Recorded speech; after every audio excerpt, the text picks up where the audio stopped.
Hello, my name is Peter Cinnamon, and you're very welcome to a podcast which is all about the Irish League, where the penultimate weekend before Boxing Day is in the books, where the division's latest three top teams, the Blues, Ports and Glens, all won out. Who of them can keep up their momentum, or which other teams could perhaps kickstart their season? Outside of that, we're going to be honing in on every team's transfer wants, needs and dreams during the January transfer window, so crack open that bottle of something special for a rather festive edition of your weekly kicking match. It's the Christmas week episode of the podcast, and while a man in a big red suit is a tad busy to pop by, an equally as dashing fellow with a bag full of gifts in the form of hot takes and Irish League insight, it's great to welcome on to the pod, football writer with a newsletter. It's Johnny McNabb. Peter, how's the form? I'm doing well. A lot of people think of how busy and exciting this time of year for football fans and for football teams, football journalists and humble radio reporters. It's busy, isn't it? It is a busy time.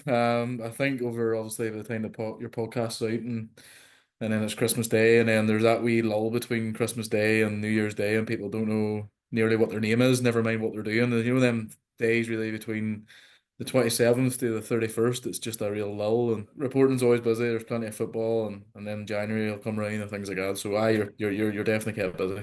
I love that time of year. People always say that they're kind of confused and not quite sure what's going on. I love it. It's my favorite time of the year because one, you get the football and you just get to chill, sit and relax. And maybe it's the millennial me that I'm getting to the point where the 29th comes around and I'm sitting there going, oh no, I haven't chilled out enough, I haven't relaxed enough. But we've got the two games to enjoy before Auld Lang Syne rings out. We have the Boxing Day games, and then we also have the games on the 30th. And you said you've been busy, or it is a busy period. Recently, you have been a busy boy. In fact, you were getting name checked on the podcast last week for some of your reporting connected to the team that you hold dearest in your heart.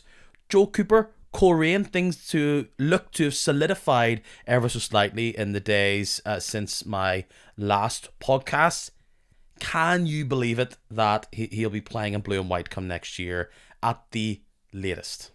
Yeah, well, we obviously have our own podcast, and we had the Korean chairman on this week, and he was very coy about it, which is probably what he has to do. And I think for myself, obviously, it's hard for me as well. I've both hats on, Korean media officer and a newsletter sports journalist. It's really difficult in situations like that. So, from what I've gathered is, and I've said it and I've wrote about it, that Joel Cooper has definitely signed a pre-contract with Korean. The terms or anything, I promise you, I don't know whether it's 2 years, 3 years, 7 years. They've done at Chelsea. I don't know what the contract is or what's happened with Linfield, but obviously it's a statement of intent, really, when you look at it that way. And for my money, he's probably the best player in the Irish League. His goal contributions to Linfield throughout this time when he's been playing, and even I suppose with Glenavon, sort of speaks for itself. So. Yeah, look for where I think Corey want to get to under their full-time project. It's a really good statement of intent and reminds me it's kind of similar to Larne whenever they brought in David McDade and then suddenly they got all their good players they join and yeah, it's a real boost that we can get Joel and I don't know whether Corey will try and bring that forward. If I was Linfield, I wouldn't be selling Joel Cooper for any money. No money in China. What's the point? Because he could win you the league, he can get you into the Champions League and extra rounds in Europe and things like that. So.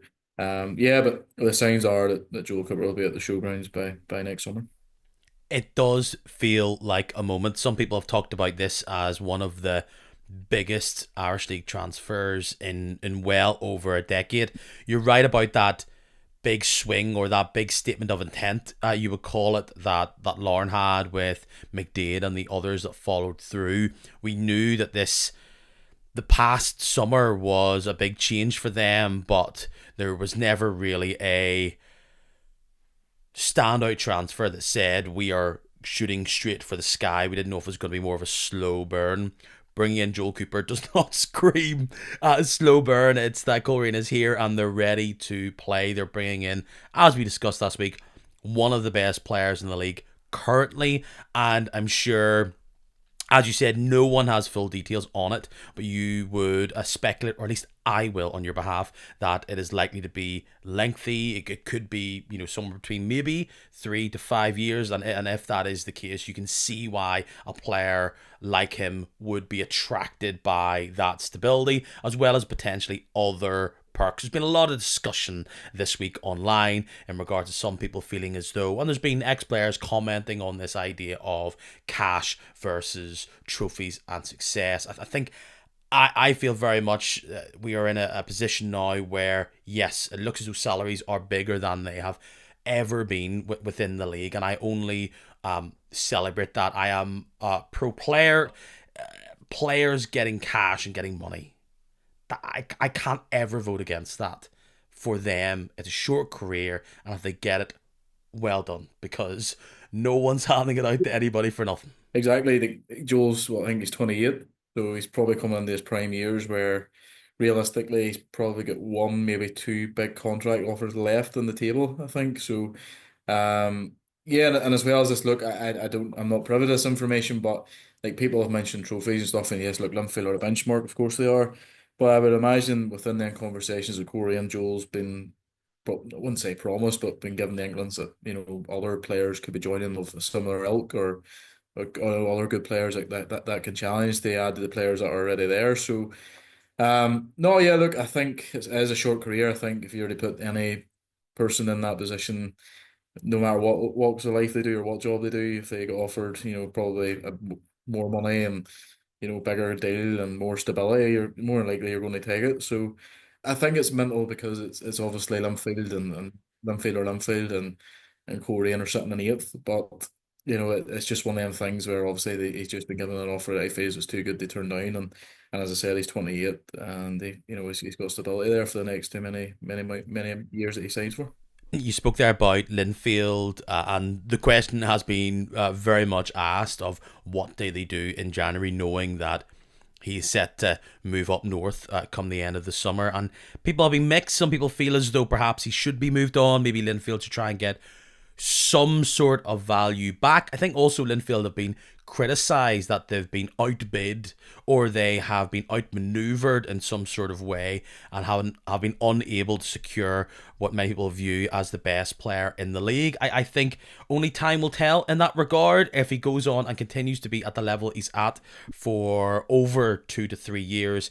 I'm sure many Linfield fans will be pointing at the board going, what have we done here? However, if there is any sort of decline, maybe Linfield board, they'll probably won't come out and say it, and they'll go, look, we had to make a risk. He's clearly going to be someone who in Irish League terms is going to be a sizable investment for any team when it comes to outlay for someone like that. So every board has to divvy up of every player's a risk, let's be fair, of what they want to do. So again, time will only tell if they're feeling happy or not on that situation. I think you kind of said it. I think if you're at Linfield, you're saying, you know what, let's just push for this league and worry about him moving on down the line. That's not really our concern. And if you base it on a game that I haven't got to cover in this podcast, that what was a top two battle between Dungannon and Linfield last Tuesday evening, he gets the goal in a really tricky game weather-wise, and it's his pretty much solo goal, which is the difference there. He's done that numerous times this season, and based on form, he'll likely do it again over the next couple of months. 100%, and obviously goals win games and games win titles. And as I said there at the top of the show, I think if you're Linfield, you probably try and keep Joel to the end of the season because knowing Joel in terms of how he's been since he's been back, actually, he's not really down tools or anything like that. And if you win the league, you obviously qualify for the Champions League, and then you get an extra round, obviously, in the Conference League as well. We know how well that benefited Larne this year by qualifying for the group stages. So that all adds up in the money, and I'm not too sure a transfer fee. Well, I'd like to think a transfer fee in January would come nowhere near that. So, if I was Linfield, I would just if it was me personally, I would be keeping Joel until unless there's a complete clear fallout or he doesn't want to be there. Yeah, but personally, I don't see that. If I was Linfield, I would try and at least keep him to the end of the season. It's really hard to decipher as well, even what that value would be. Is how much would it be worth Coleraine to try and stick it on the line? Clearly, Linfield aren't going to sit there and go, he's yours for five grand, and we'll all move on and shake hands. And in turn, Coleraine are thinking, why would we drop, let's say 30, 40 grand, or even 25 grand on a player that will still be there come the end of the season. So you're at a standoff where it doesn't maybe make sense either way. As you suggested, maybe from a personality, squad harmony, etc. point of view, it would work. But look, status quo. We'll move on. I think I just want to briefly touch on the game between the Swifts and Linfield, because I got a bit of a view of it there. I thought the Swifts were excellent in that first half. They really controlled the ball, good amount of chances.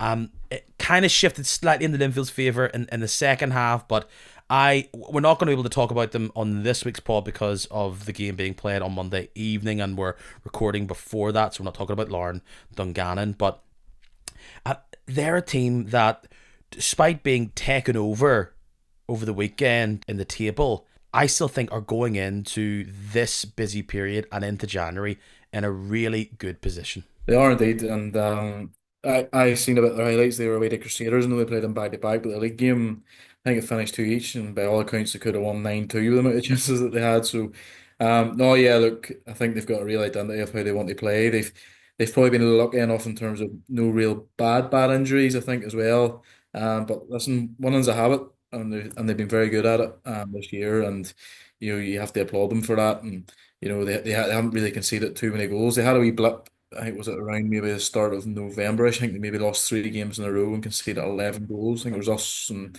Cliftonville were in there, maybe something else, Lock goal or something like that. So if you're second or third in the table, it's no fluke, especially with how competitive the league has been this year. And the likes of Andy Mitchell's popping in with goals, and I really like John McGovern too. If they can keep him fit, I think he's a smasher. So, no, yeah, look, they'll fancy their chances tomorrow night against Larne, and they were probably leaving that game getting people in feeling really disappointed, and that probably shows the manner of how much they've developed and really kicked on.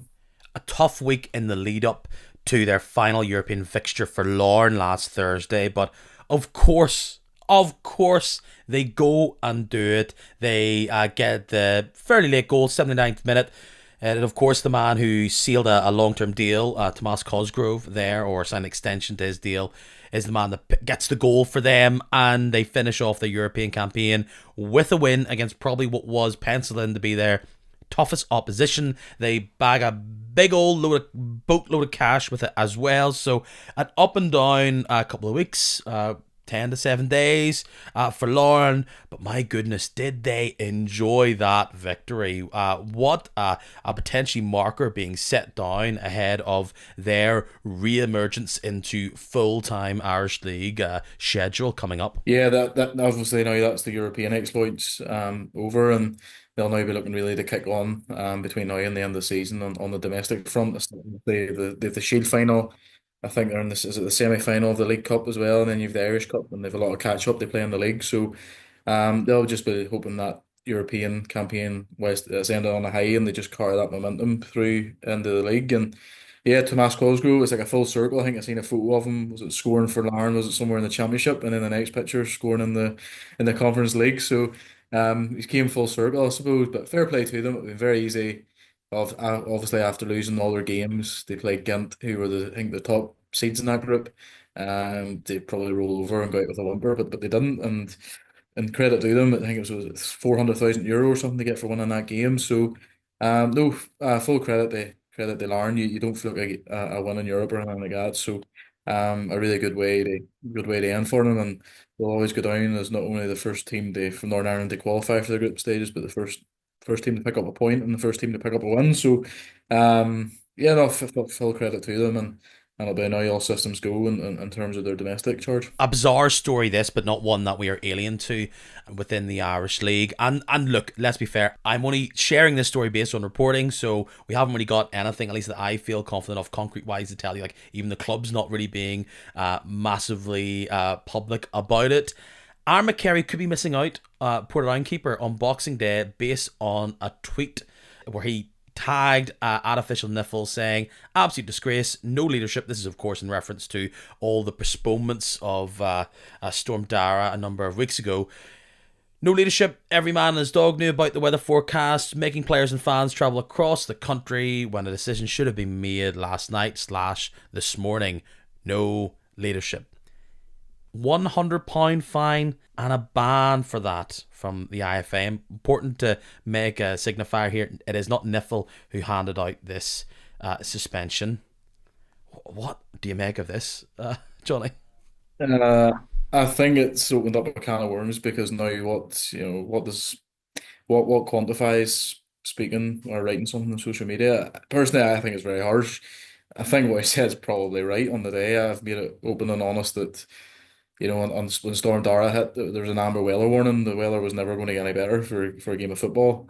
The Department of Infrastructure issued an essential only travel ban for people in Northern Ireland on that Saturday. So why should fans, players, staff, and officials drive the Irish League grounds?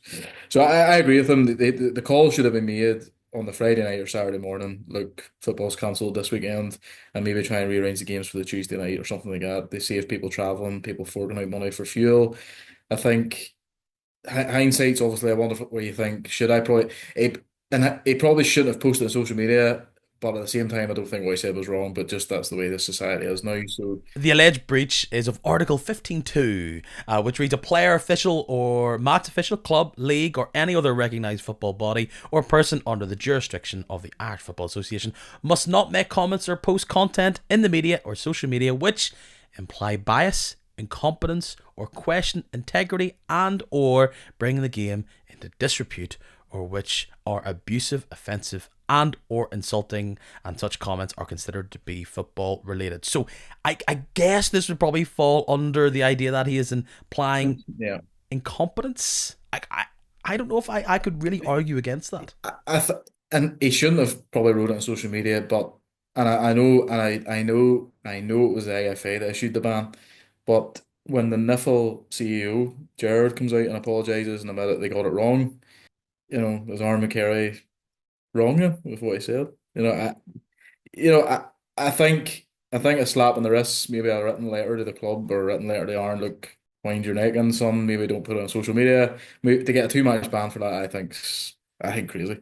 To be honest, I think it's I guess it's just it's not something I think fans were calling for, and I think the reaction across the board from fans online has been, maybe negative is not the right word, but they don't really think that this punishment is worth the crime. And we will see here if his club Portadown will look to appeal it. Maybe do they even have the? I'm sure they have the ability to appeal it, but I don't know what that means. Would it mean then they would just punt pretty much that ban down the line? Again, clarity is not something we have right now when it comes to this. 100%. We'll shoot on to this week's games. Only had four of them to look through. I think the result of the weekend has to go to Glentoran.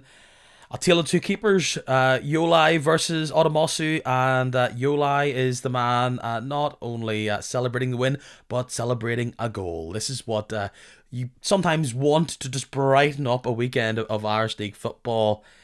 Oh, I think things are getting a bit tricky for Cliftonville at the minute, isn't it? Yeah, I was off on Saturday, so I didn't go to an Irish League game, but my phone was beeping and I was checking the scores and I seen that Glentoran had scored and I seen the name Jai and I was like, that's the keeper. And then I done a wee search through Twitter and things and it was him. So yeah, he's got a great kick and he just punted it up there and obviously the Otomusu misses it and goes into the back of the net. And by all accounts, that really changed the game because Cliftonville could have been home and host within the first half an hour, 45 minutes. And I think when Declan Devine comes out and praises not only Daniel for the goal but also for his saves in the first half, he had a really good talent contribution at both ends. And then yeah, look, when 9 times out of 10, if a goalkeeper makes a mistake, it's a goal. And Cliftonville fans could probably count in one hand the amount of mistakes their keepers made since he.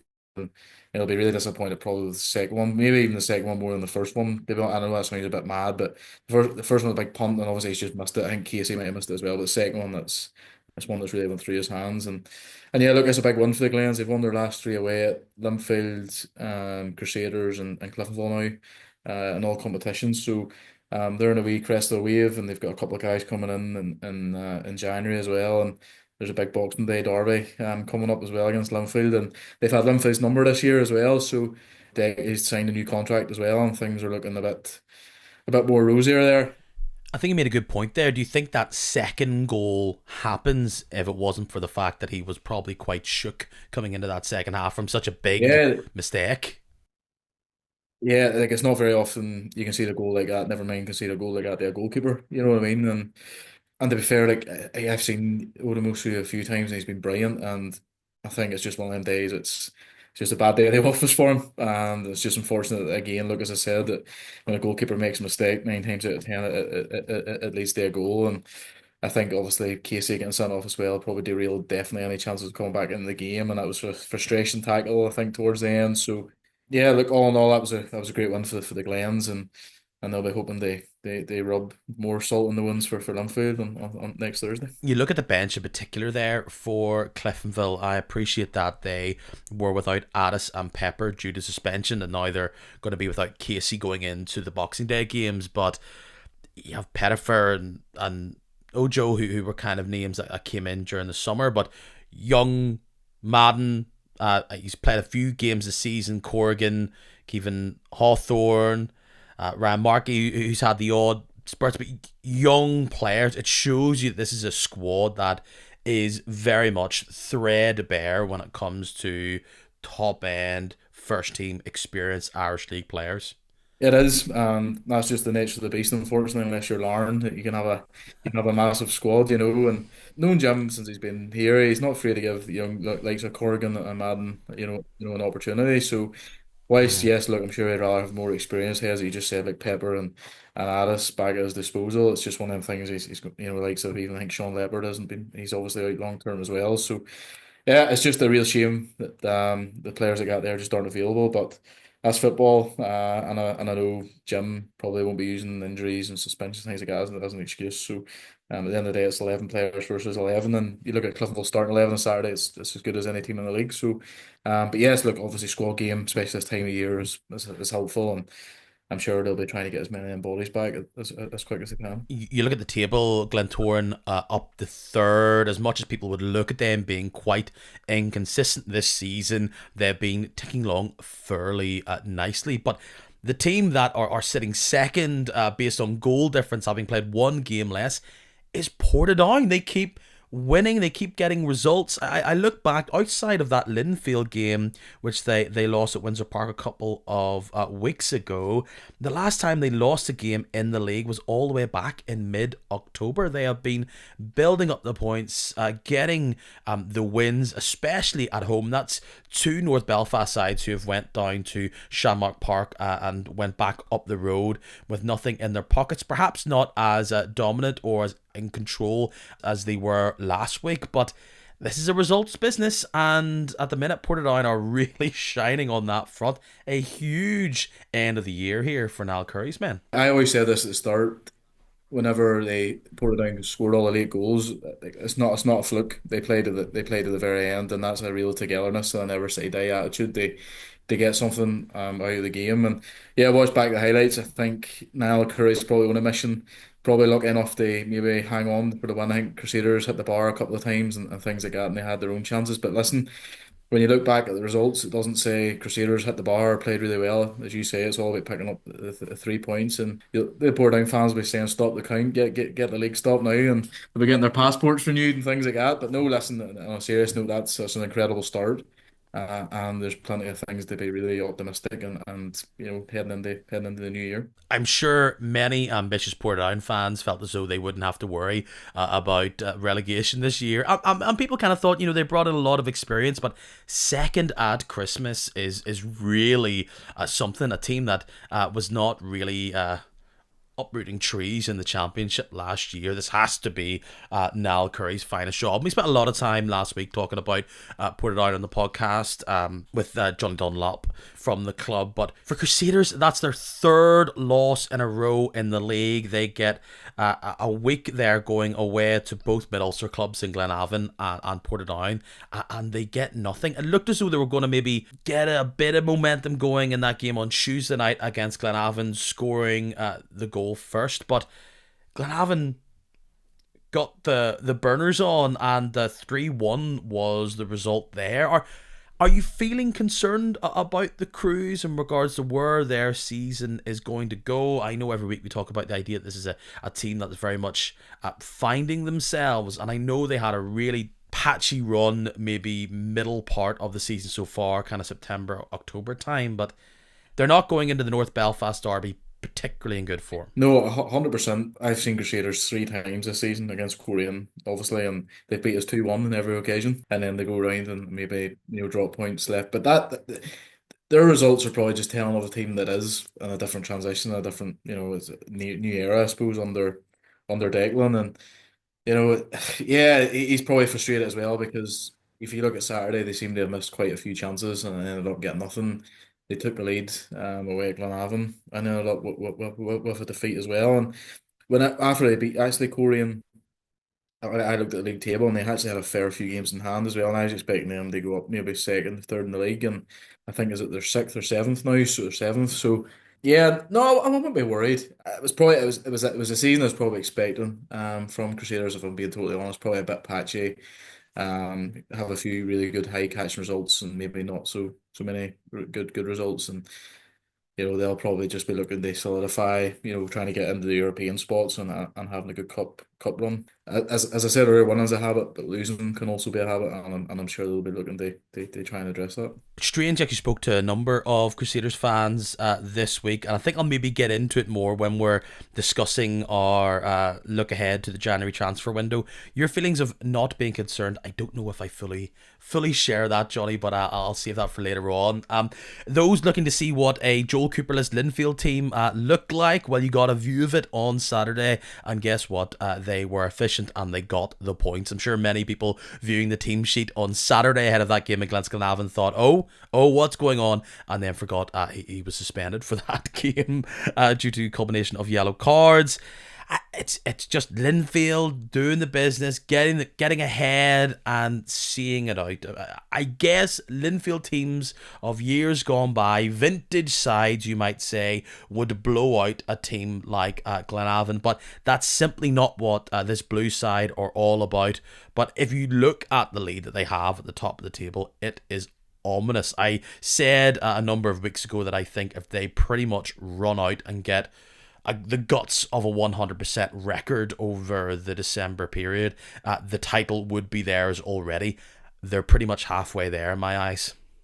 Yeah, I think they've got a hand on it, to be honest. They'll probably be looking at the next few games, Boxing Day and the 30th, and then heading into January. And if they still have a really comfortable lead, yeah, it's ominous signs. And yeah, you look at Glenavon, I watched the highlights as well, and Glenavon had a few great chances, but Linfield got the job done. And as we said earlier, a 1-0 win or a 5-0 win is 3 points at the end of the day. And that's it. They've got the win, they've got the clean sheet, fair play. A shout out to Robbie McDade as well. I think it was his first game in nearly 2 years. That would have been a long road for him.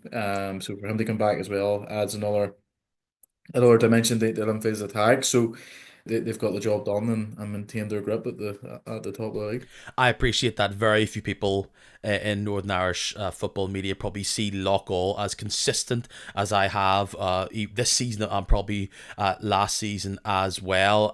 I'm still not yet to be 100% mega concerned that they can't somehow pull this back, but not getting anything from a game where I appreciate the 9 men didn't happen until fairly late on, but to not get anything out of a game at home where they're down to 10 men from just before the half hour mark, that's kind of highlights why they are in this position. They can't give up points and opportunities like that in the way that they did on Saturday. Even being down to 9 men, the amount of goals that they scored got them through. That's probably a morale boosting win for Ballymena, who have been fairly shaky in recent times. I'm just wanting to know when Ballymena are going to draw a game. I think it's now 30 games in the league without a draw. It's something ridiculous. It's that I would love to know what the record is in world football because It's such that must be as such an obtuse record. I'm sure Marshall Gillespie, who has it? Who has the most amount of draws continuously? I can't. 30. I think it's actually like that is Wow. ridiculous. But yeah, on the game, I think whenever it went 3-2 and Ballymena went down to 10 men, I thought Loughgall might have sneaked something there. So for them to come out of that with nothing, even against 11, even before the ball was kicked, I fancy Loughgall maybe get something there. But yeah, look, you can't concede 3 goals at home and expect to get something out of the game, and that's just the nature of it. Especially the first goal that they concede to Ballymena. Adam Toe runs pretty much the entire pitch. Probably should have passed to Gibson right beside him. Gets a shot off and scores probably the goal of the weekend in my eyes. And Ballymena score almost instantly off the kickoff due to a mistake by Francis at the back. It's little things like that. This game is about moments. It's about decision making. It's about inches sometimes, and they can't afford those big moments, unfortunately. So, not getting too ominous yet, but we will point to games like this, unfortunately, for Loughgall if they are in fact 12th come the end of the season. Indeed, and then it's not the stage where it's crisis, but they do need to start picking up points, especially at home. Their home form, strange enough, last season their away form was probably better than their home form. Whereas this year, they really need to get their home form. If they are, and I'm sure, and I know Dean pretty well. I've got a soft spot for Loughgall. I think it's a good, well-run club, and they definitely need to bring in some reinforcements in January. Somebody who can at least put the ball in the back of the net and try and keep it out at the other end. But I'm sure every manager, I'm sure every manager wishes it was as easy as that. But yeah, look, I think when you're playing Ballymena at home and Ballymena is a bit inconsistent, you're sitting there thinking, they could maybe get something. So they come out with nothing, and then obviously Ballymena playing half an hour with 10 men. I'm sure that might feel double worse. Although I listened to Dean Smith what he had to say after the game, and he credited Ballymena for a deserving victory. So yeah, look, it's one that Loughgall feel that might got away from them in terms of picking up points. Tell me this, there significant red cards when it comes to the players that have been hit with them, and also the fact that they're going to miss the game against Coleraine. Not that you'll be having any tears for that. What do you make of them? I think when you slow them down, maybe they don't look like the offences that the referee thought they were, but I thought in particularly for the Ben Kennedy one, he's diving in there when he doesn't need to, and perhaps Mr. Robbie Norton helped the referee make the decision as well. For me, I look at it, and I know Josh really well. I have a lot of time for him. And then obviously Ben, they're two experienced players. So if you're on a booking, do you really need to go for them? Or do you know that sort of way, or should they? It's a difficult one, I suppose. The Josh's one especially, but. Yeah, listen, they're on a yellow. They put themselves in there. They probably both have that aspect of their game, and trying to take it out of their game probably wouldn't be natural. I know Josh is all action, fast paced, full blooded. So, yeah, there'll be two big misses for Ballymena and Boxing Day, and I think maybe Andy Scott might be suspended as well. So, and he's been in really good form, another player that I would know pretty well. So, but yeah, look, the way I see suspensions and injuries is yes, whilst obviously they're key men, it gives chances to other players who are waiting on the wings and they know they have to go in and perform. So, that's what Corey will have to be aware of on Boxing Day. Johnny, it's great to have you here for another one of my annual episodes, the January transfer window preview, the what does every team need. We've had some very exciting windows over the past couple of years. It kind of shows you what this new modern Irish league is like, with full-time teams and money being floated about and all the rest. How do you feel we're set up this year? Because in previous times you would look at teams at the bottom struggling, look at teams at the top who know they're set up, who have players that aren't getting in their sides that'll happily trickle down. That doesn't really seem to be the case this year. Linfield, Larne, Cliftonville, Glentoran, they don't have a boatload of players who they will happily just ship out. And in turn, teams like Loughgall and maybe even Carrick, Glentoran, whoever, don't have the same ability to just go, first in the championship, I'll take your player, thank you very much, Bangor, the Welders. They'll say, absolutely not, we're going for it. And actually, if you want to go for them, give me a whole load of money. But that hasn't stopped them in recent times. No, the window is going to be interesting, as you say, because obviously Linfield are have a pretty decent lead, and I'm sure they'll be looking to maybe if they can add a player. And I always think, like, I listen to a lot of podcasts, and Sir Alex Ferguson's had a great knack of just even bringing in one player just to freshen things up and kick people on and get their new faces in and new voices and things like that. And the Linfield maybe a few Linfield fans have been saying about a left back, like an actual left back, think things like that. What happens with Joel Cooper, for example? So And then you look at the other end of the table, he looks like a lot of goal, I've listened to Dean before on the Niffle press conferences, and he says that they really do need to do business in January. So then Carrick, they've signed half of Wexford already. And then Glentoran have signed a couple of guys from Derry, and obviously Michelini's at Ballymena. So I think there's probably more confirmed transfers already done that I can ever remember. So I don't know whether that will make the numbers even less. Then you look at teams like who did Dungannon bring in? You know, that's it. Crusaders. Portadown. I know Portadown signed a fella there today. So you look at different things and then obviously Carrick and Glenavon are under new managers as well, and well they look to bring in players that they maybe worked with before. So listen, there's all different. We could be sitting here on January the 31st and having a totally different conversation. I don't think it'll go mad, but I do think that there's a certain teams that probably just need to freshen things up. Gonna go based on the current league table. I'm gonna maybe suggest positions and maybe players that could fill that. It's gonna be hard for some teams to really suggest who they could be because all intents and purposes, it's very likely that it'll be a player from the League of Ireland or maybe England or something like that. It seems that the player they're after might not be around in the league. I'm sure there's many, many examples out there that maybe will prove this awarding to be wrong. But you talked about there about sometimes you just need that one player across the line that can define the rest of your season coming in January. For me, Andy Ryan is the best ever Irish League January transfer signing. There may be ones in the past that I'm missing out on, but that is the difference maker that could be brought in. And it wasn't even an area of the pitch at that time where we were thinking Larne were in desperate need. They had O'Neill and Bonus having this nice little partnership, but you brought in Ryan and is one of their great, even in the small kind of successful period of Lawrence history, one of the best strikers that club has ever had. 100%. I can't argue with that. And look at all the big goals that he scored and goals that have won them, a whack of money and trophies and things like that. So no, yeah, 1,000% I can't argue with that. He's been a great signing, and I always think yes, Bonus was obviously younger, full of potential, great player, great finisher.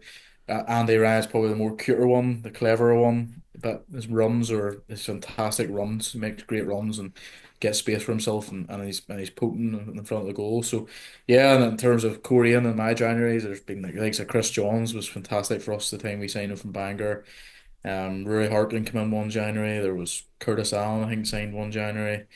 Um, Stephen Billy and Aaron Burns signed the January and won the Irish Cup. So you just obviously it's hard to do business, but there are always ones I always feel that if you have a really successful end of the season, you always pinpoint thinking, oh, he came in, this is why we done this. So yeah, look, it is a tough window, but it's one that if you get it right, it can have a really, really good impact for you for the rest of the season.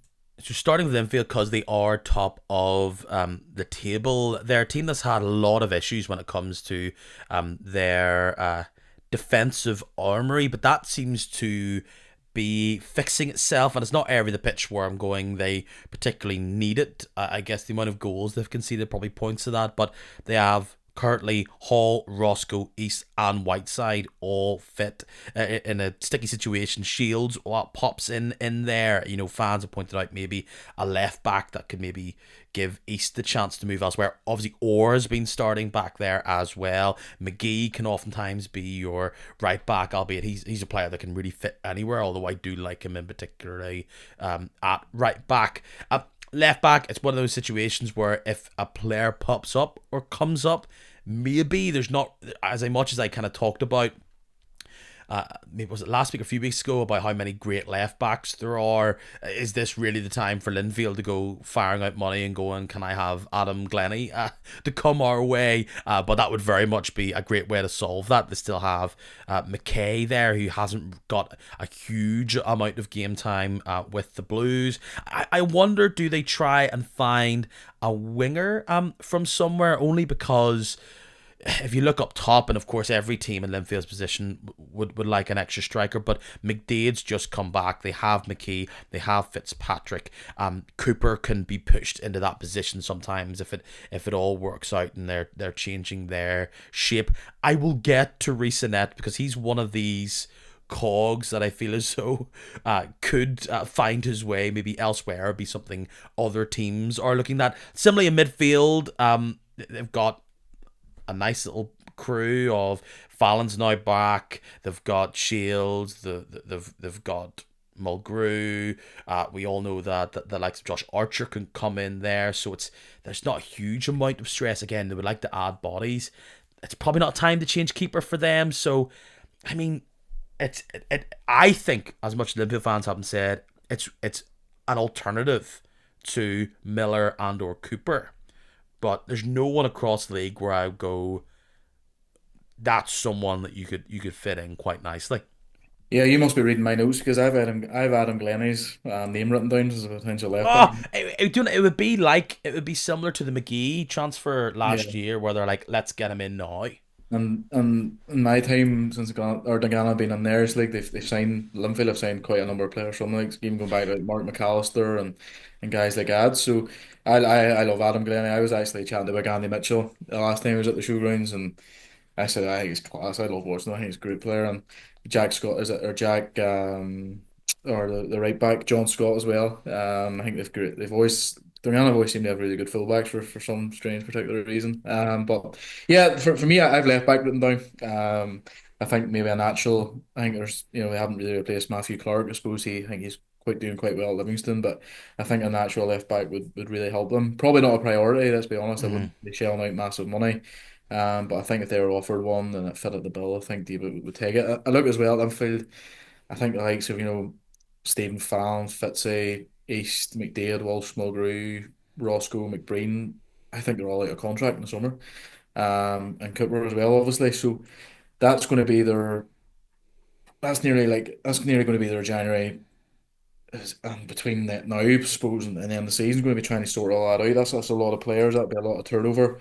Probably a few of them sort of take care of themselves, like some Grey, I'm sure, and McDade and things like that will probably be easy enough sorted. So, yeah, I think an actual left back would probably be the realistic one if Liverpool were to do something, in my opinion. Ports in second, bizarre to say, I still think. I definitely think a lot of their success has somewhat been on a tightrope there, a side that has been quite lucky in regards to big, significant injuries. We don't know if Bar Top will be sticking around at Shamrock Park come January, so we'll just safe to assume that he probably will. Saying that, they've got Dougie Wilson there, and didn't they moved on Jack Duncan, who was supposed to be their kind of third centre back out to Dundela, so I imagine he would then follow up if Barge Top was to move on. But something to actually impact that side, they really don't have an alternate striker, in the sense that yes, Ahu Ubakan would be hard to shift in that side, but when they want to change things, they don't have, outside of McElroy, they really don't have a striker to bring on, even a different type of striker. But the real area of the side that they probably do need to look at is actually bringing in a an alternative winger. You've got UKEC on one side, and currently Ryan Mays, who's having a great spell right now on the other side, who's not really a traditional winger. I've felt as though recently when I've seen them, you're talking 70, 80 minutes, they don't have that, which I'm sure they thought McDonough was going to be for them, to come on, stretch the play. There's not particularly a player where I can even see them picking up. Maybe they're going to look down south, where they've recently got the likes of UKEC and Ubakan. But a winger in the mould of McDonough, even, and I don't think he would be going to put it down, but a James Teelan style player who might not get nailed into the team right now, but just give Portadown something different late on. Yeah, I had an attacker written down, as you said, a different option in terms of the same type of player that they bring on, like a target man or something out there in the box. Yeah, I had an attacker written down, and the thing is about Niall, he's not shy enough to sign a player or two in his time. If he fancies someone, he'll bring them in. So, but look, whether it'll make a big difference because Niall can go to player or go to players now and he's sitting maybe second or third in the league by the time he speaks to them, and that's an exciting proposition for players, and they might be able to attract players that they might not be able to at the start of the summer. I think I read in the Belfast Live there not so long ago he said he would be able to maybe bring it. He's his eyes on a couple of players and they've already signed a midfielder today, so he definitely has plans then maybe to sign one or two more. That player being Rabi Tabu Minzamba. Be prepared for that to age really badly pronunciation wise, but seems to be a midfield player coming in. I think the Ports have been very lucky in the sense that that number 8 role has been filled by McCartan and then recently Ben Wiley almost by accident. Maybe that makes their number 10 position in there 4-2-3-1 slightly an area of concern, but really, look, it's all for Portadown. It's keeping up their push, and that's probably what they're looking at rather than absolute big concern. And do they strike while the iron is hot? We'll have to see, but they don't seem like a side that's going to be able to go to. Or maybe they go to the championship and go, hey, we want one. I will be talking about these string of forward and striking players. Maybe they're going to splash a bit of cash to get them to be that second striker, that alternate, or maybe change their shape ever so slightly. Glentoran somewhat are being beefed up already by the fact that they're bringing in two defenders in McElhaney and Kieran Cole.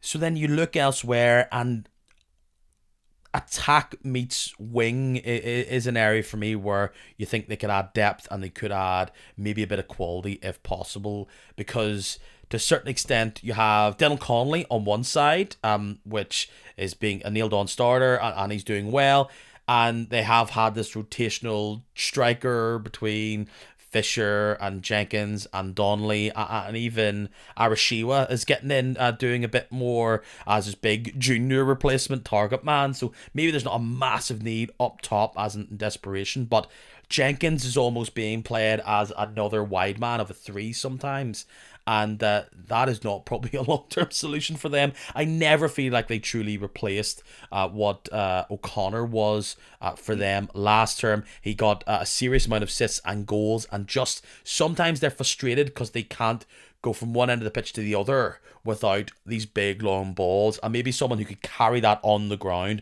and beat a man could help them further get a bit more stability and get a bit more consistency next year. Maybe get them out of a hole every once in a while when they aren't on top form. Again, who that is, I don't know. Maybe like a creative midfielder. I had a bit of a wild card. Brian Healy from Ballyclare Comrades can score a goal and can push on. There's one thing I know about Glentoran, and that is Fodsule is nailed on. Maybe someone beside him that can go from one end of the pitch, box to box, could be an ideal asset to fire in there.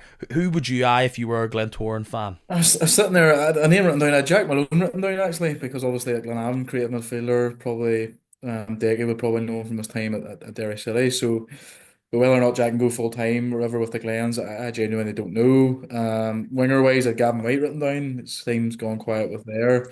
I thought that might. I thought with how the Glens are going in terms of their cup commitments, that they might, try and splash out in Gavin and even qualify for Europe. So those are sort of two names that I had written down. But biggest credit I give the Glens is usually this time of the year you could probably write down about 10 positions and 10 different names and things like that. But no, it's seems very settled there. Obviously, bringing in the two experienced defenders at the back will really help them. Kieran Cole's a really good professional.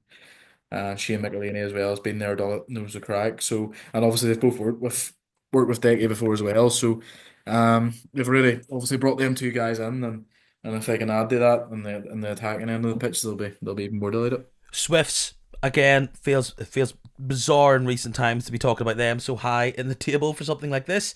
A team who are solid as a rock in midfield. I've talked about it a lot.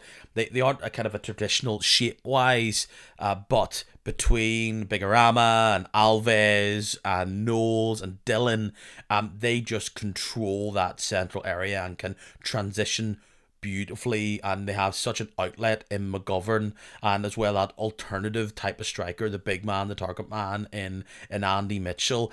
Backline again is solid as a rock. We know about Scott on one side, Glennie on the other, and look, a player who's really going up my estimations is Cal McGinty. I think he is their number one centre back in my eyes. Swiss fans may disagree, and it's pretty much a difference between Curry and Wallace on the other side. So I would say in a team that's probably one of their best in a decade, it's perhaps that third striker, or maybe a bit more of a high end centre back that may come from outsider. Like typically Dungannon is a place where you can develop, so maybe I'm looking at Dungannon being able to entice one of these bright, bushy-tailed young strikers that doesn't mind being the third man that comes on late in games, the likes of an Igor Rokowski from Armagh, or even a Danny Barker from Ballinamallard. But again, these players aren't going to go up to the Swifts for nothing. And do the Swifts really want to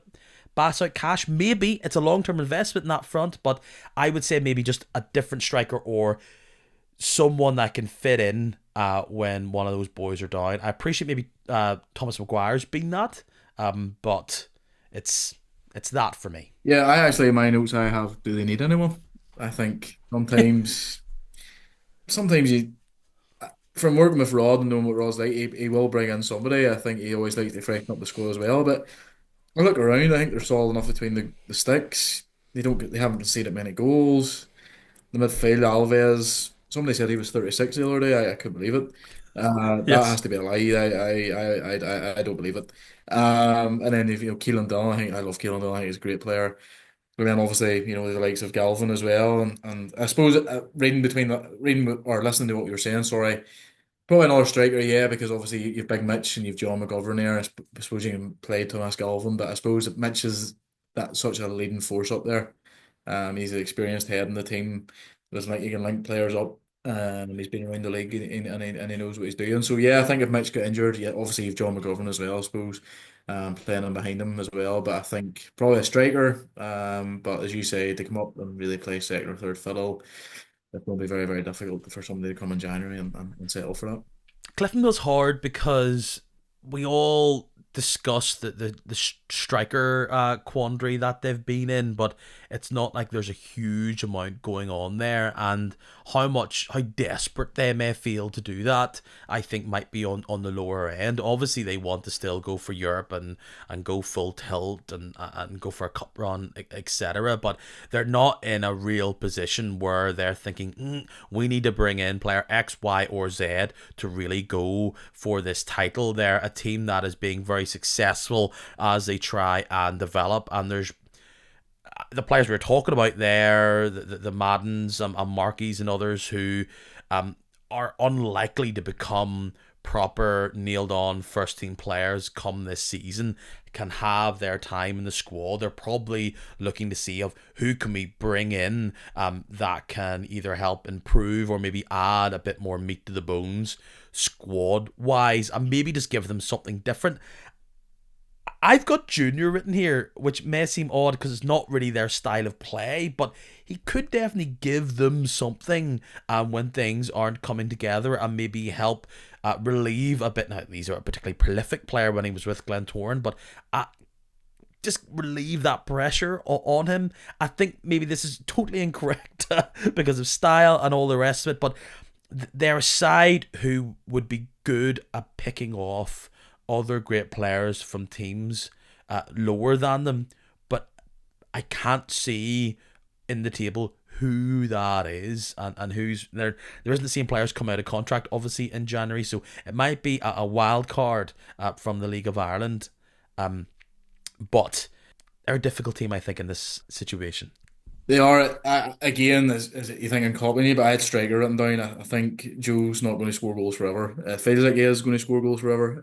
But if you're Clifton Miller, it's not as if you're looking to phase him out because he's got 15 goals. It's more trying to get somebody to challenge him. And you've Ryan Curran coming back from a serious injury. I think Roy Donnelly's out.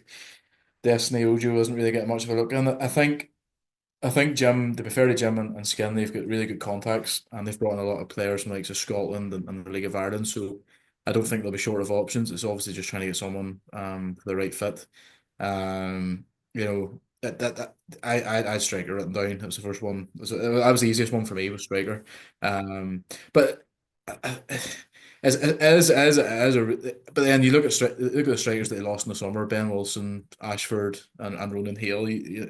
That's And an Irish League team that's irreplaceable, all three of them. They're definitely a good side, as you alluded to. The younger players who perhaps want to come back to the league or give the league a go, or try and showcase themselves in the sense that they haven't been doing the business in Scottish leagues or perhaps lower in England. Clifton are exactly the side you'd want to give it a go, and I think they could be open to it. Perhaps maybe that central midfield area. I don't think outside of Ronan Doherty and Heel, there is an ability to nail your spot in there. It could end up just being other players like I think Taylor Stephen on his day is quite bright. It's just a team who I think some positions are up for grabs. Who they are, I don't know. They are really a team where if they really liked someone like Brian Healy from the Comrades or one of these strikers in the championship, they can just say, look, do you mind being a rotational piece? They would probably say, absolutely not. If I'm Tiernan O'Connor, are you saying no to Cliftonville to be their third striker with maybe a chance to nail on a bit of game time there? Absolutely not. But as I said before, those players don't come for nothing.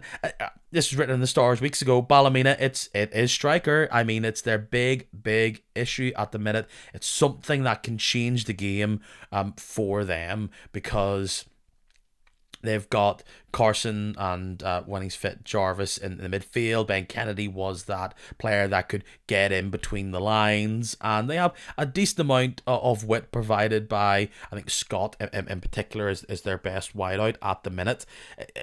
They just don't have a dynamic game changer or just something different at the top of the pitch for them, and who that is, I just don't know because. They've had McCurry coming up from the championship, and maybe a lot of players a lot of teams in the league will look for somebody like him, but I think Ballymena are looking for someone a bit more nailed on than another championship or maybe a player from another team above them who hasn't made it at a top six level.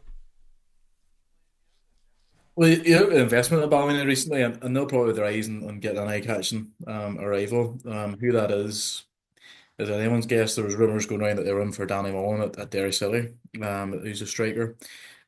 Again, I striker written down as the easiest one as well because they were very eager to bring in a striker at the end of the summer. I think they brought in was it Ethan Devine on deadline day from Linfield as a loan. So obviously they'll be looking for someone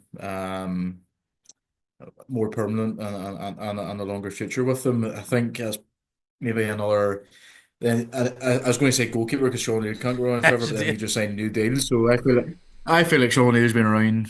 Honestly, I feel he's about 30 years. Which is full credit to him. Obviously, he has that longevity. So yeah, I think a striker is the main one for Ballymena. I think you really ask any Ballymena fan what they want from Santa Claus for Christmas. It's definitely a striker, and you have Patrick McElhaney coming in as well, and he's going to be very creative. And you've him and Josh and Ben Kennedy and Andy Scott and guys like that. So they will create chances. You just need somebody who's going to stick them in the back of the net. The type of player that I imagine would suit the bill, or at least would be the desired type of experience and solid pick, let's just say. And their availability of these players is not exactly clear, but I don't think any of these are in a situation where you'd say the club would not move them on for love and money. Let's just say is the type of experienced player in the mold of Ryan Curran, Paul O'Neill, or Jay Donnelly. They're the player that might make sense where Ballymena would want to invest in to give them that kind of quality now. I don't know if any of them would move on because the clubs are probably thinking, I don't know if I really want to leave ourselves short in that position in that sense. But the player might say, please let me go so I can, you know, be the main man somewhere and potentially be well rewarded for it. Yeah, I had Paul O'Neill written down and Danny Gibson written down. I'm not saying that Danny Gibson wants to leave Carrick and Carrick will get rid of Danny. I just think he's that hold up play. He's a runner. And if Ballymena played their 4-2-3-1, I think he's a really good lead for them at the top end of the pitch and he scores goals. So yeah, Paul O'Neill as well because he's one of them players where he might play 4 or 5 games and maybe not then play for another 4 or 5, or Ballymena he would be the main man. And again, he's lethal in front of goal. Knows where the onion bag is. He would definitely get a lot of games at Ballymena. So I think if you were a top and maybe second or third choice at a team in Ballymena after you would go there as your as their number one striker, and I think that'd be a big challenge. And Danny Purkis, I think would be, or Danny Gibson, sorry, would be a good one for Ballymena. Crews are in seventh. They are 3 points off Ballymena in sixth, having played the same amount of games. Four off Cliftonville, six off the Swifts, and then seven off Glentoran and Portadown. I think that Portadown one is quite pertinent because they just lost to them and are probably the type of side who the Crews will feel as though they will need to take their spot to get back into the top six. What do you do about Crusaders? They've played 20 games now under Cadell, and I'm starting to feel as though, yes, they may be a team that are trying to find themselves in regards to Cadell's management, but also in this idea that, well, some players have moved on, are going to move on, and that they are going to try and build for the future. But looking at their squad, how true is that? If you look at the team that played against Portadown at the weekend, there's a lot of experienced players in there, and not doing well this season, missing out in the top six is okay for a team like the Crews if you're looking at their squad and going, we're trying to blood in all of these players. But Tuffy started, Callor started, Laurie started, Jordan Stewart, Forsyth, O'Rourke, Larmer, Ross Clark as well. These are all players who are on the older spectrum of things, or more experienced side of things. Offord is absolutely a bright spark for them, but he will not be their player next season. You would imagine. If he does, great bit of business from the Crews, but in many ways he is probably a player that they're developing for either St Mirren or maybe another Irish League side with big pockets. So there's not really as much as, yes, they're a squad who could do things here and now, and I'm not trying to forecast the demise of some of these players in the next season 2 or 3.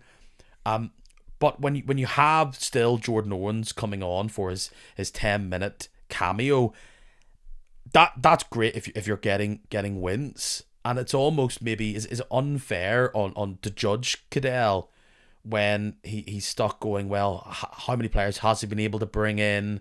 And if they're still doing this almost I'll be looking at it next season, that they're still, that where their squad maybe does go a lot younger and inexperienced, and then every week we're talking in this podcast, well, I know Crews are sitting in 7th or 8th or 6th or whatever, but their squad are really young and they're trying to develop. What I'm almost saying is, are they wasting a year of transition and development now, rather than trying to get these players in who are going to be a part of the future and blood them? I'm not saying they're not on the whole. You see the likes of Downey and Blaney getting games, and Jude White and Franklin's been getting games, when they're fit and healthy. But I think I don't have a particular position for Crusaders, because I think they're a team that could do with lots of new additions, and a lot of new additions whose birthday start with 2 and the O at the start. Yeah, I had agent squad written down, to be honest. I centre midfielder and a striker.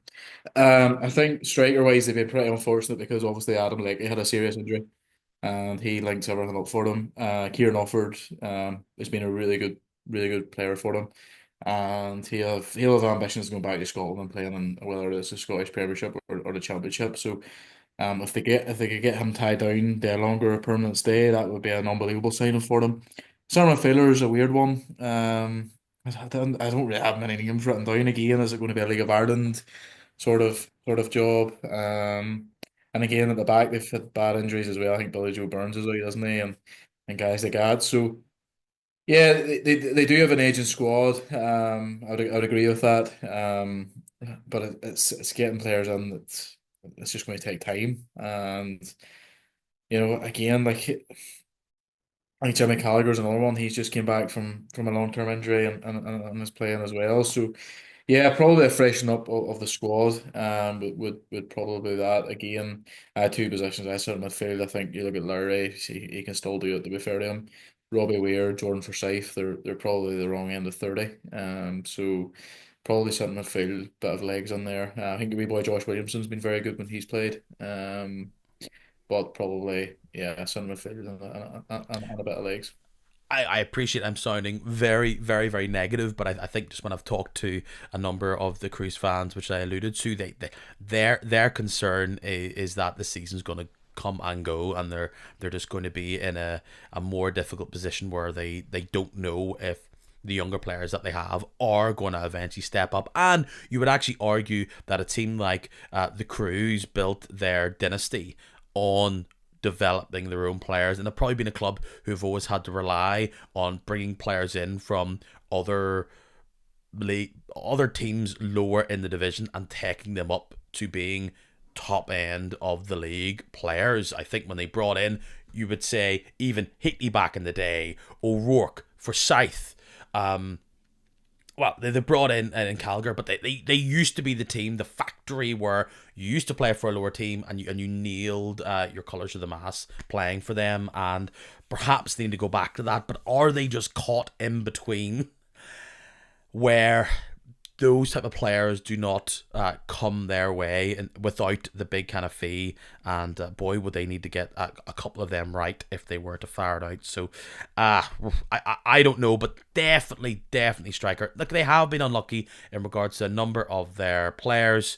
It's just who I think striker up there would just maybe give them something fresh and different, or something to look forward to in the future. Coleraine's next. I'll let you start this off rather than me rhyming off a list of areas and names and then you going, we're totally fine in that position. Thank you very much, Peter. Where do you start? Nah, I'm only joking. Definitely centre half. I've been clear as day as that on our own podcast. I think we've conceded like 30 league goals.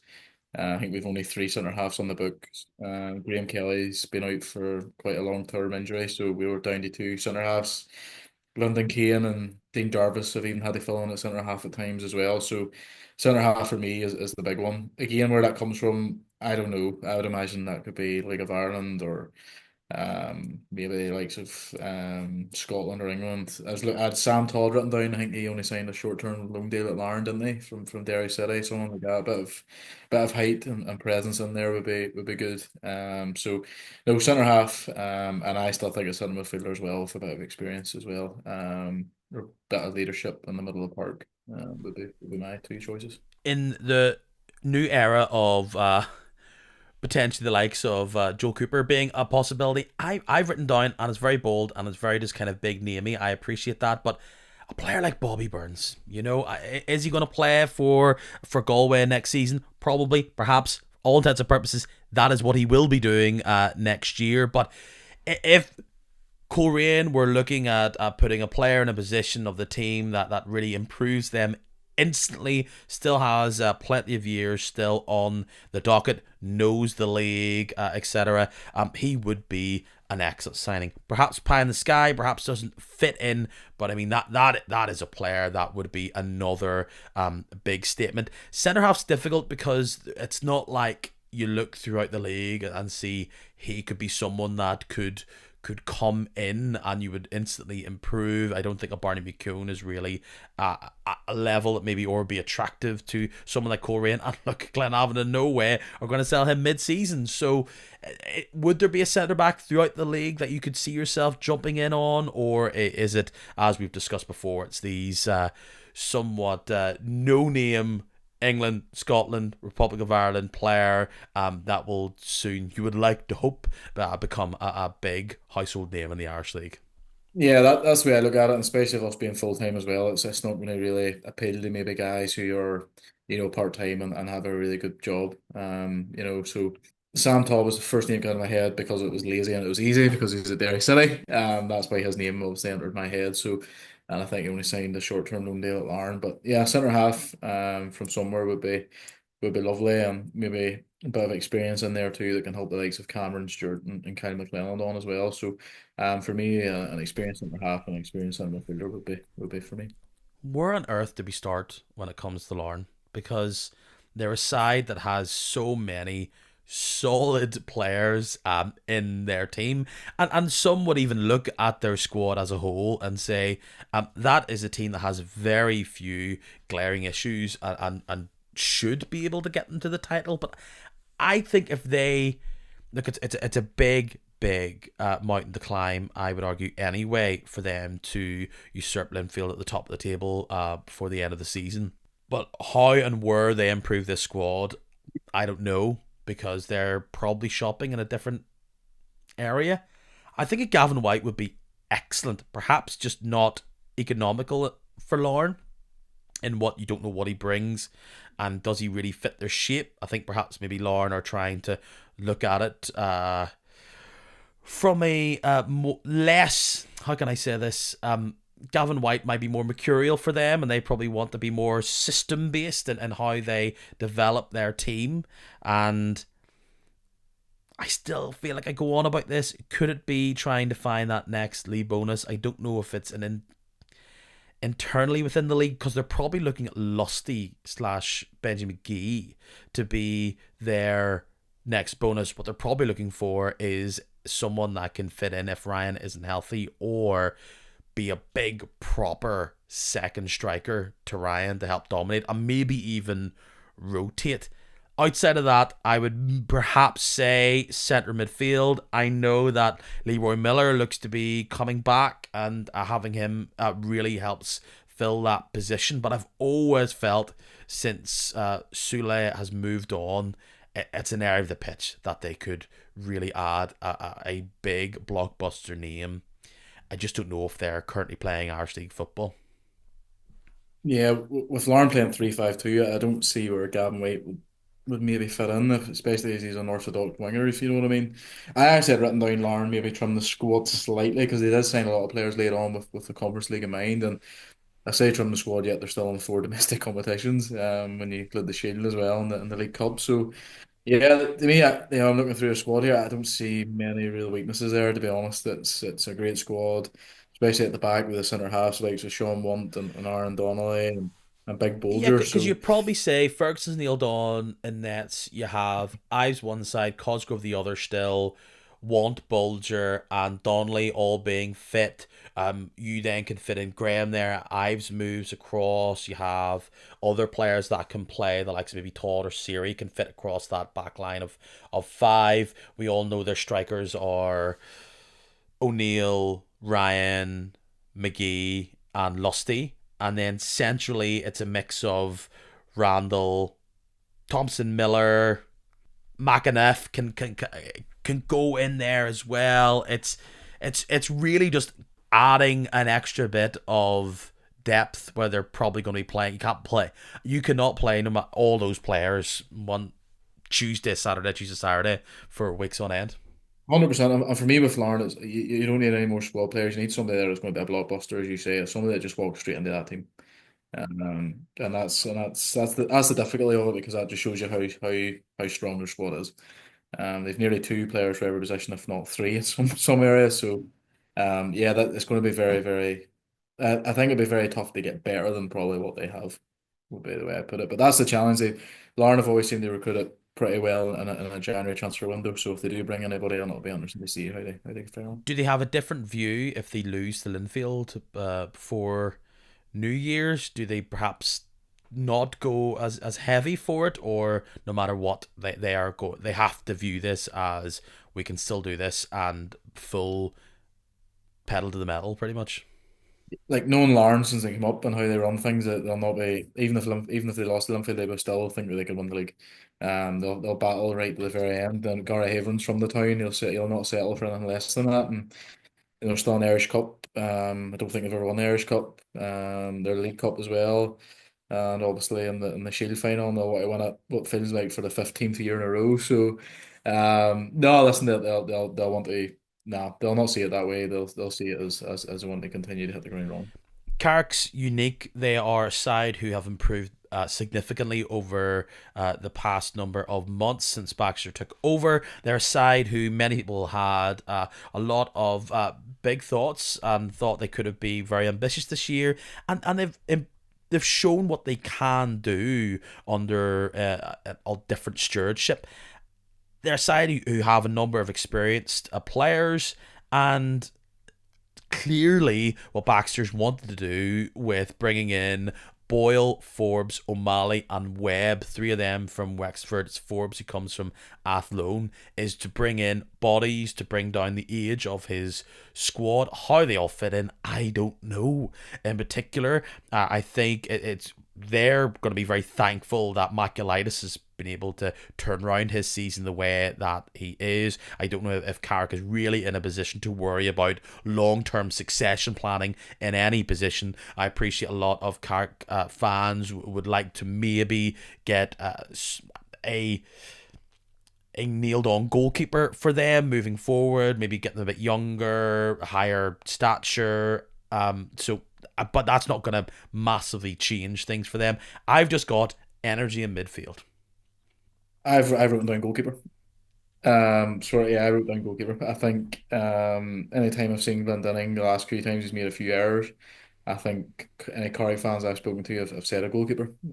So But would I'm not, let's say, and this is kind of in the mold of Carrick surprising us all, yeah, would let's say Johns or yeah, someone like I'm not saying it's on the cards, but if you're looking for landing places and all the rest for an exodus for Johns, it's not like totally bizarre world, but is that really going to change the rest of their season if it was like a here's a loan, away you go?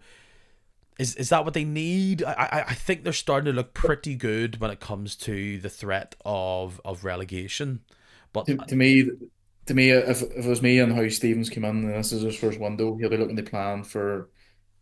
He's not writing this season off by any stretch of imagination, but he'll want to kick their ground running probably from January on when he has more players that have his squad that he has signed.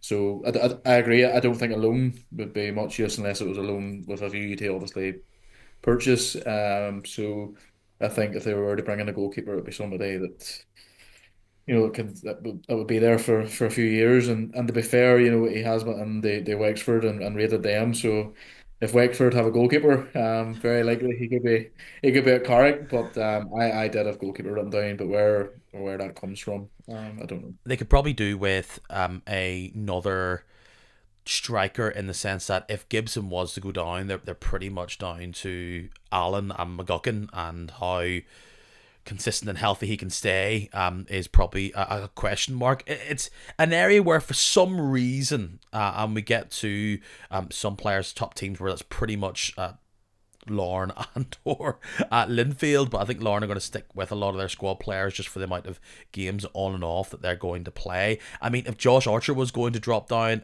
Carrick wouldn't be a bad spot for him, because I think it would be nailed on. I would love to shine in a team like that, going from one end of the pitch to the other. I think that's his real skill and ability to just be that proper box to box number eight. You get to then Glenavon and Loughgall, who I think we can kind of put together as teams who could bring in lots of players, and their fan bases would be very, very happy. I could almost put the same player in for both these. Like, I'm not going to say he's going to go, but he's not been getting a lot of game time. Reece Annette could fit in very well for these two teams. Glenalvin in particular, who pretty much just have McDaid and O'Connor up top. So they need probably two strikers. And someone like Annette probably isn't exactly that player they need, because, I mean, they need a difference maker, and a striker who probably has. They probably would like to have a notion for a player like O'Neill, Curran, and Donnelly, as we were talking about there, but I don't think they're really in the market for somebody like that based in their current position. So Reesenet, maybe even a Noah Stewart, as someone who has had a decent bit of form, isn't getting into the Ballymena side. Maybe Ballymena wouldn't see them as a threat, but that would probably be a loan deal. I mean, if there's one thing that Glenavon is doing, I would imagine, is phoning up Linfield, Cliftonville, let's say, based on McLaughlin's old ties there, saying, who you got that can help me out here? For Glenavon, I wrote down a right winger, and this isn't nothing against Chris Atherton because I remember watching him in the Super Cup a couple of years ago, and I thought, wow, what a player! When you see somebody for the first time, you just know they're going to be a superstar, and that was him. I swear to God. Other than that, they're pretty light there. I was thinking maybe Thomas Maguire. I don't think he's played too much at Dungannon.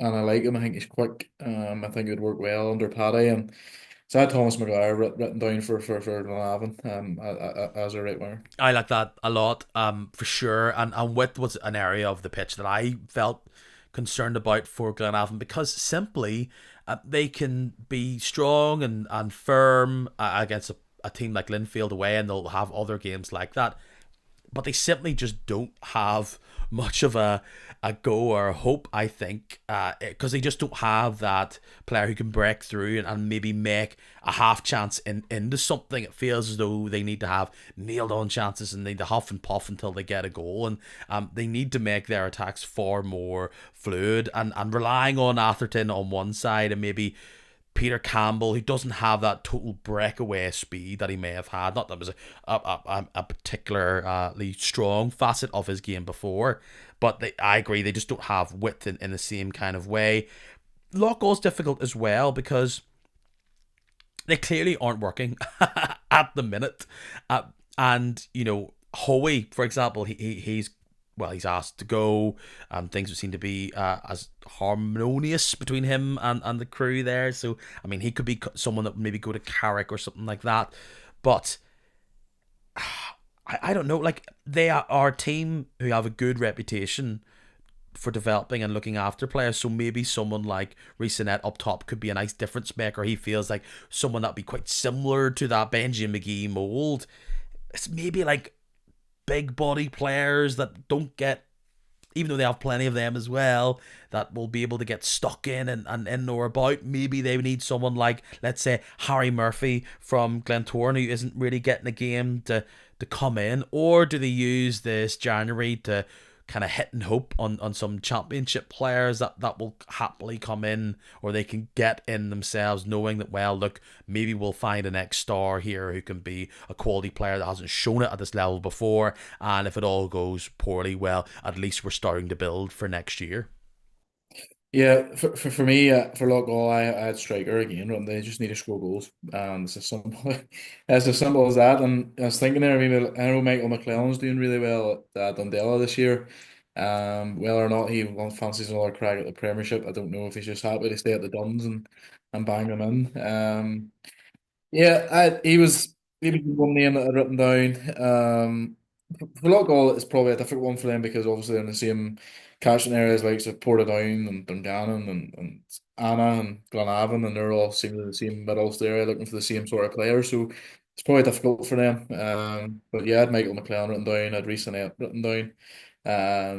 Centre half as well. They conceded quite a few goals. Where you get one of them, I don't know because I'm even struggling for one for Korean out of the league. Never mind trying to get somebody from Loughgall. So yeah, no, I had a centre half and a centre forward written down. So for Melbourne. A few of the players which I kind of have as floating options, and I imagine for particularly the ones that do have a team, they will not want to them depart, or wouldn't depart with them easily.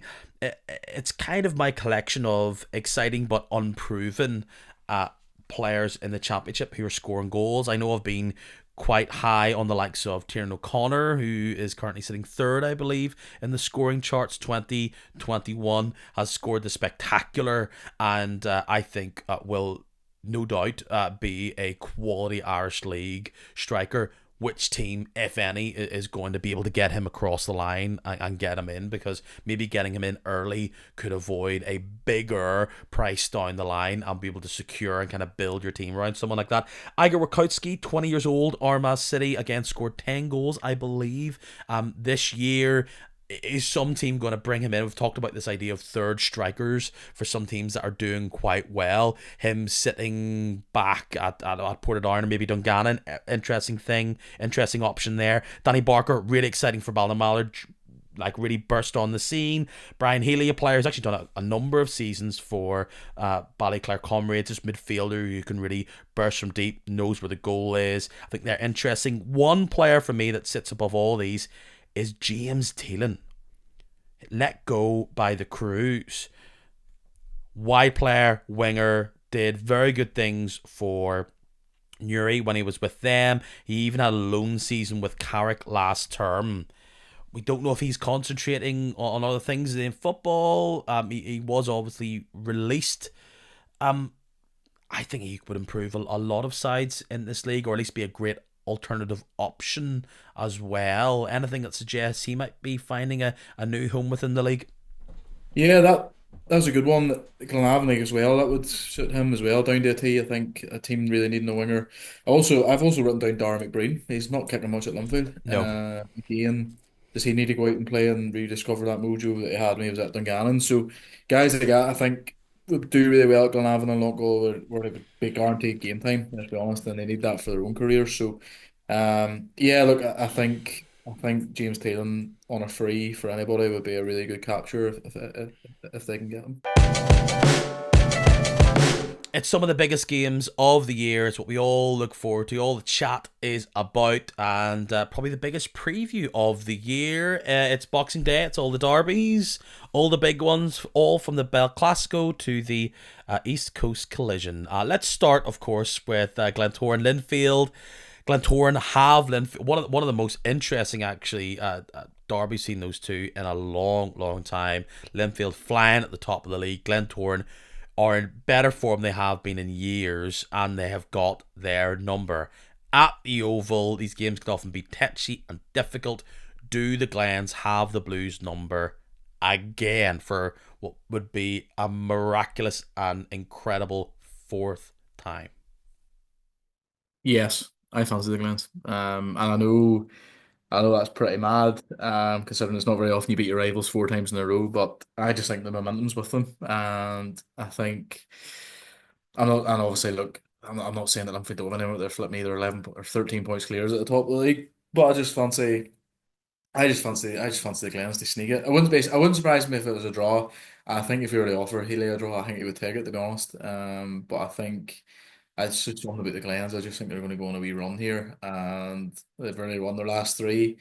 So I'm going to go the Glens to sneak it 2-1. It would be a huge litmus test and statement from the Blues here if they could get it, because I'm sure their title rivals, and I'll keep it at rivals for now, would view this as a difficult game for them that they could slip up, especially away to the Oval. But as you said, simple facts are the Blues do not need to win this game, and how much does that put the impetus on them to play a bit more conservative, relaxed, or do they go for the jugular? With that being said, I think it will probably be at 1-0 Linfield. I think they'll be able to check. It's how well they start the game, put a chokehold on it, and I think it will stay 0-0 for a fair whack of the game. And if there is to be a winner, I think it will be late on.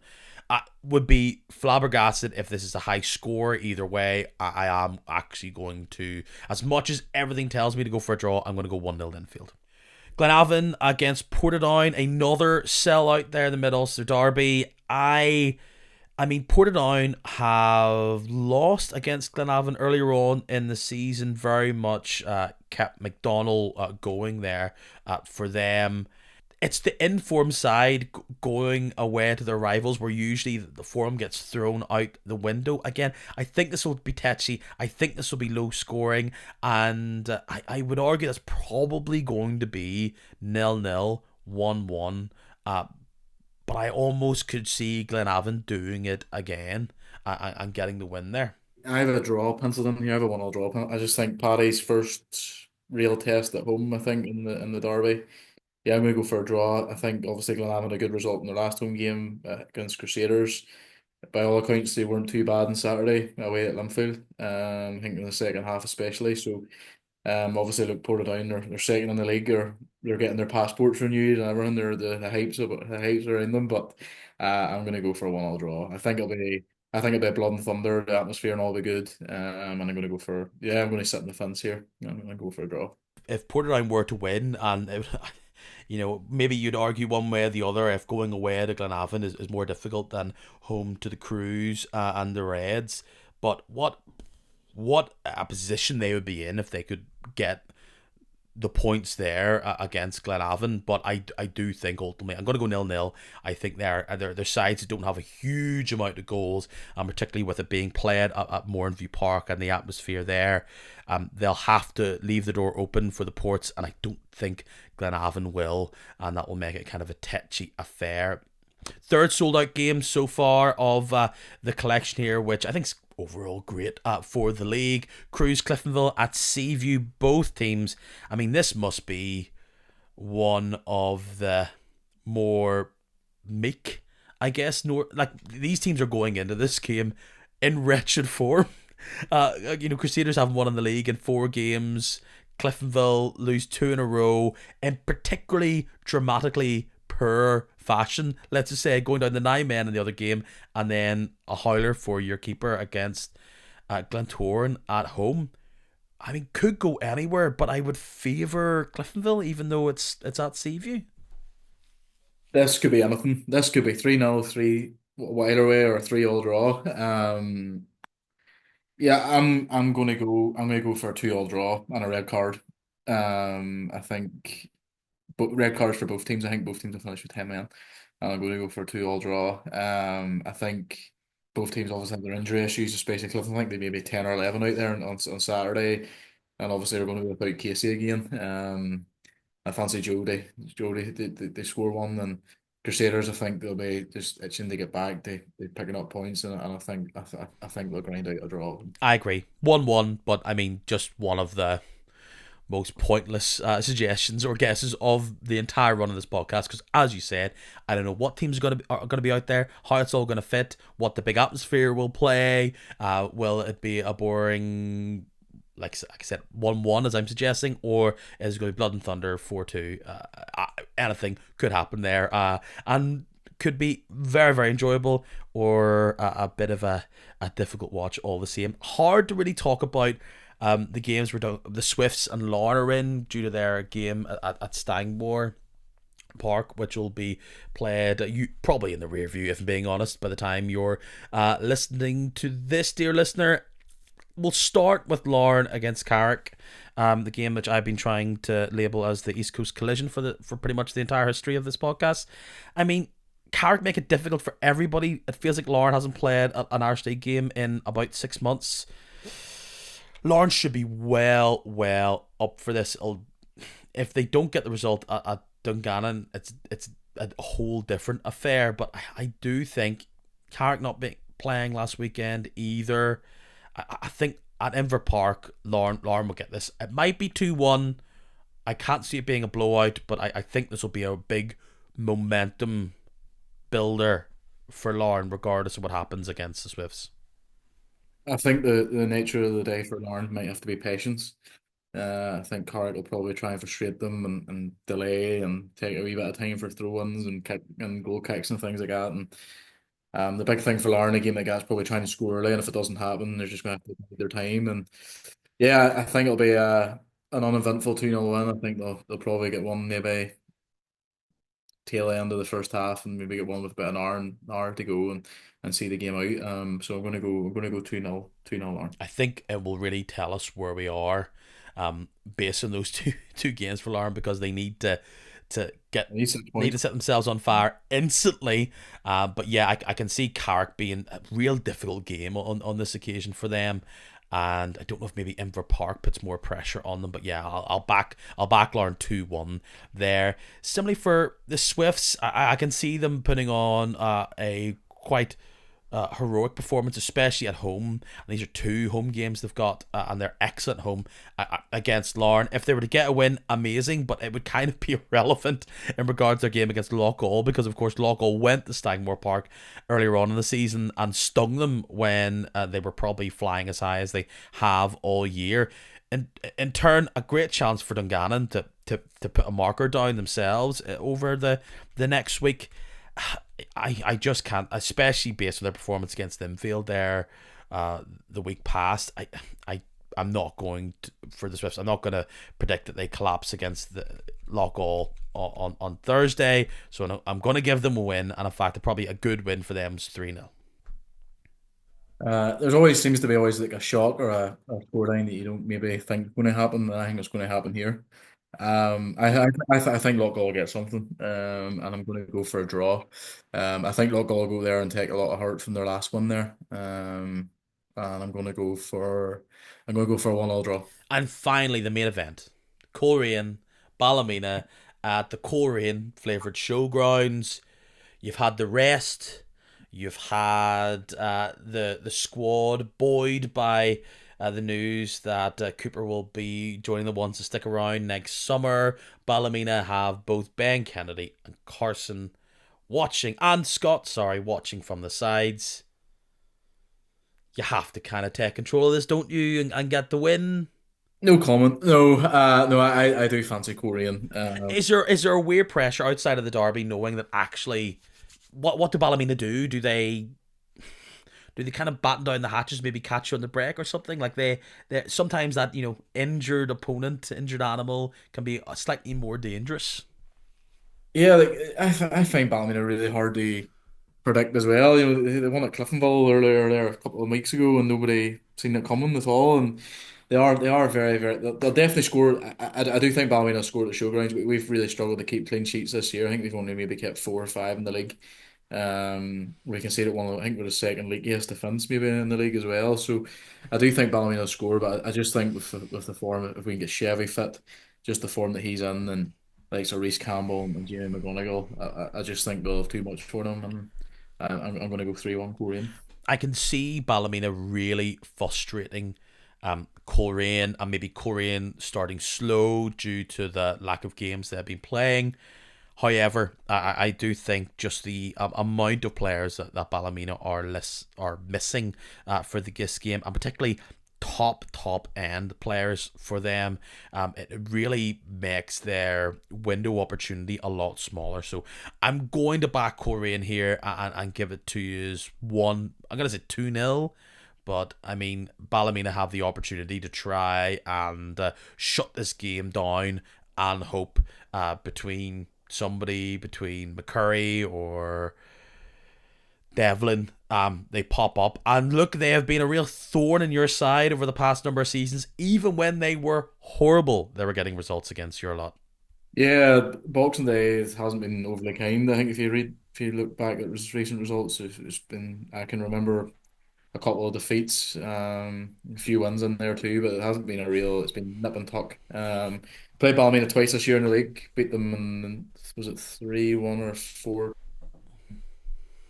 4-2, and then we beat them 1-0 at the Ballymena Showground. So we've had their number this year, but form and derbies and everything else goes out the window, and it would just be really really nice to have a good win on Boxing Day. Johnny, that's our fair for this week. I do want to ask you, though, as a kind of final question that will obviously be followed up by other questions.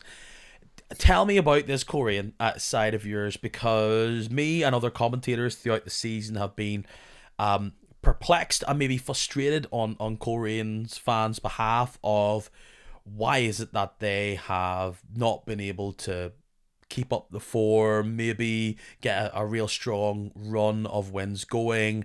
When Ballymena, Dungannon, and Portadown are having such great seasons, perhaps why Korean have been able to use this topsy turvy league and assert their dominance on it. Is it truly just that the team aren't mixing? Is it still needing a few more players? What is it? I think it's a bit of a run to be honest, Peter. I think there's a lot of turnover in the summer. I think it was 11 or 12 players in and 15, 16 players out. You then had to implement a full-time model. And it's just not like Football Manager where these things just click and all these things come into play. I think in terms of results, I think at times we're very, very, very easy to play against. And that's probably been the main axe, so to speak, in terms of this season. I think conceding 30 goals in the league, it's just conceding too many goals and at times too easy to play against. So I think having, an experienced head at the back and maybe another one in the middle of the park will really, really help us. It's just like you're missing the likes of Stephen Lowry then there just in front of having his experience and guile and guys like that. So yeah, I think it's been weird. I think people were probably expecting Korean just to hit the ground running and just because you're full time you're going to be better than everybody else and but it doesn't work that way. There's been a bit of patience needed as well, and it's just getting the building blocks in place both on and off the pitch, I suppose. To put those 30 goals conceded in the context, outside of Lockall's, at 51. It is the joint second highest amount of goals conceded. To put it into context, there's two other teams that have conceded 30. They're Carrick, they're Glenavon, and they're the bottom sides. Is there a huge amount of concern within the fan base? Is the idea of not finishing in the top six really that bad, knowing that perhaps this is a side that in real terms is transitioning and finding its feet? Or will there be a feeling of, I mean, they have to get going here, and this Ballymena push, that's all cute, but we will eventually be on top of you come the end of the season? I just think in general, I think fans across every league and every team that they support and all that, no matter whether it's Korean or Chelsea, it's people want success and they want it straight away, and that's just life and in general and how society is. I do think there is a general understanding of fans that they realise it is a project and it is going to take time and things like that. And I've gone on record many times and saying for me a good season for Korean is improving on last year, which was sixth, and going on a really good cup run. To give the um, you know, European playoffs a good go, or at least try finish automatically in Europe if you can. If you finish third, and hopefully somebody wins the Irish Cup or things like that. And the Irish Cup hasn't started yet, and we're sitting eighth in the table, but the table's that mad. You win two games, you're going to be third or fourth, that sort of way. So we're not too far away, but it's them near misses. We've lost 2-1, I think 5 or 6 times this year, and it's them near misses where you're sitting there. It's probably that frustration where we're not too far away, but the conceding the silly goals or whatever just keeps on happening. So it is a balancing act. Yeah, I really, really don't think we're too far away from clicking, but it's just getting them people in the right areas, and as well as that, yes, we do have a young squad and things like that, but the amount of players who are new to the league is crazy. Never mind, being young as well, and like some Max Little, the keeper's never played Irish League. Kyle McClellan's never played Irish League. Cameron Stewart was only really at Crusaders for 6 months. All the young boys, they're only really coming through. Dylan Boyle's only really had 1 year in Irish League at Ballymena. So yeah, look, I think at the top end of the pitch we'll always score goals. As I said earlier, the likes of Reese and Jamie and Glags and Chevy. It's just at the other end. But you defend as a team as well. I think it's very, very easy. They mention defenders or goalkeepers or midfielders when you're talking, but you defend as a team. And if we can just really cut out them silly goals, I do think we can go on a really good run and finish well inside the top six and give the European playoffs a rattle. Well, Johnny, I appreciate you jumping on this pre-Christmas podcast. I appreciate plenty of you will be listening to it either post-Christmas. In fact, I've always checked this stat. There is some of you listening to this on Christmas Day. Maybe not this far into it. You're taking time to get round to it. But yes, hello there if you're listening to this on Christmas Day or you started it. I hope all of you listening out there have a Merry Christmas out there. I will steal this off Richard Osman because I really believe it. It's not always a happy time, Christmas for everybody out there. So if that's not the case for you, I wish you a peaceful one if all possible. Johnny, obviously you'll be there for the Ballymena Coleraine game. Any other fixtures you'll be out seeing during the period of I'm actually festivities? off on Boxing Day for work, so I'll definitely get the showgrounds and I'll be enjoying that and doing my usual stuff for the media team. And then the 30th, I think I'm off work as well, so we're away to Lockgall, so that'll be a trek on a Monday night for Korean. So those are two games that I'll be at, and yeah, two different types of games, one big crowd and Ballymena and a derby, and then going to Lockgall. But the same as 3 points are available in both games. And any big Christmas tradition you're looking forward to in the McNabb household? Is it probably running? That's probably what you do. Well, I'm into the London Marathon there, so I really need to top up my miles now and get that plan started and lay off the beer over Christmas and get at it. So, no, for me, I love Christmas. It's my favorite time of the year. I love spending time with family. Getting sounded really salty here, but I just love spending time with my family and seeing them. And it's a time where everyone comes together, and it's not very often throughout the year you get that. And everyone's off. And just love spending time with family and seeing family open up presents that you got them and things like that. So no, for me, Christmas was always family and spending time with loved ones and and there's people who have lost loved ones this year. Thankfully, I'm not in that category, but they would love to have their family around them. And for me, it's just about reaching out and spending time with your family and loved ones. Very well said, Johnny. Thank you so much for spending the time today. And here, all the best. Until next time, cheerio.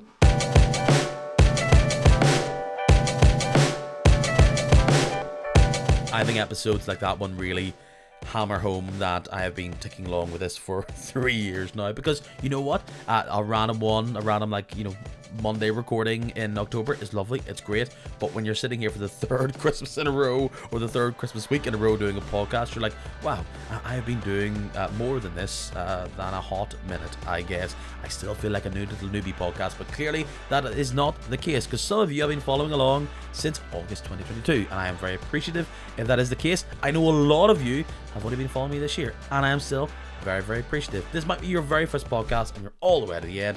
Thank you very much. I'm very, very thankful. And if you are only new here, you probably should follow me on all those social media pages, because there's a high chance that you do not. So I'm on Instagram, Facebook, and or Twitter. They're all at Kicking Match there. You can also subscribe to whatever your platform is. Apple Podcasts, Spotify, Amazon Podcasts, whatever.